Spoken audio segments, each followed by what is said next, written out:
नमस्कार दोस्तों, एक बार फिर से स्वागत है आप सभी का मेरे YouTube चैनल पर। मेरी आज की कहानी का शीर्षक है ईश्वर जो करता है अच्छा ही करता है।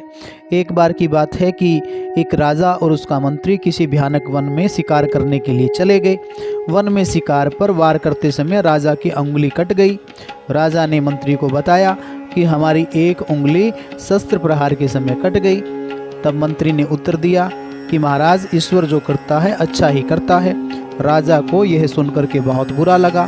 कहा, हमारी उंगली कट गई, हमें कष्ट हो रहा है, आप कह रहे हैं कि अच्छा ही हुआ। राजा ने मंत्री को तुरंत बर्खास्त कर दिया और अपने राज्य से निकलने का आदेश जारी कर दिया। कुछ दिनों के बाद राजा शिकार करते करते दूसरे राज्य की सीमा में जा पहुंचा। वहां के राजा को एक स्वस्थ पुरुष की बलि देनी थी, अतः राजा के दूत ऐसे व्यक्ति की खोज कर रहे थे। दूतों ने राजा को पकड़ लिया। पकड़ करके वे राजा के पास ले गए। वहाँ के पंडितों ने जब राजा को देखा तो उन्होंने एक उंगली कटी पाई। पंडितों ने राजा को कहा, महाराज, इस मनुष्य की बलि नहीं दी जा सकती क्योंकि इसकी एक उंगली कटी हुई है। इस कारण राजा वहाँ से छूट गया। अब राजा अपने राज्य की ओर चल पड़ा।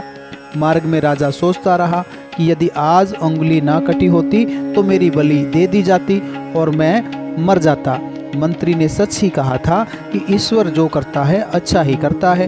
राजा ईश्वर को धन्यवाद देता हुआ अपने राजमहल की ओर पहुंचता है। राजा ने महल में पहुंचते ही मंत्री को बुलवाया। संदेश मिलने पर मंत्री डरते डरते राजमहल पहुंचा। लेकिन मंत्री रास्ते में आते आते सोच रहा था कि न जाने राजा आज उन्हें कौन सा दंड देंगे। लेकिन परिस्थिति बिल्कुल विपरीत निकली। राजा ने मंत्री से कहा कि आपका कहना बिल्कुल ठीक था कि ईश्वर जो करता है अच्छे के लिए करता है। ऐसा कहकर राजा ने अपनी आप बीती सुनाई। लेकिन राजा के मन में एक जिज्ञासा थी।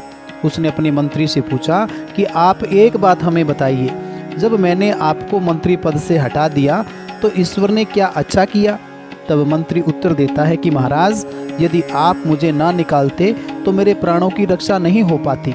राजा ने पूछा कि वह कैसे? मंत्री बोला, महाराज, जब आप शिकार करने के लिए जंगल में जाते तो मुझे ज़रूर साथ लेकर के जाते। आपको तो पंडितों ने अंग भंग वाला कह करके छोड़ दिया, लेकिन मेरे तो सारे अंग सलामत थे। यदि मैं आपके साथ जाता और मैं पकड़ा जाता तो मेरी बलि अवश्य हो जाती। ईश्वर ने मुझे मंत्री पद से हटा करके मेरे प्राणों की रक्षा की है। राजा मंत्री की बात सुन करके बहुत खुश हुआ और उसे पुनः मंत्री पद पर रख लिया। तो प्यारे बच्चों, इस कहानी से हमें शिक्षा मिलती है कि ईश्वर जो कुछ भी करता है वह हमारे अच्छे के लिए करता है। कुछ क्षण के लिए हमें ये लगता है कि शायद परमात्मा हमसे नाराज़ है, लेकिन उनकी नाराज़गी में कहीं ना कहीं हमारी अच्छाई छिपी रहती है। और ईश्वर पर पूर्ण विश्वास करके सच्चे मन से अगर उनकी भक्ति की जाए तो उसी में परम आनंद की प्राप्ति हो सकती है। उम्मीद करता हूँ कि आपको मेरी ये कहानी अच्छी लगी होगी। अगर आपको मेरी ये कहानी अच्छी लगी हो तो इस कहानी को लाइक करना, शेयर करना और मेरे चैनल को सब्सक्राइब करना। Thank you.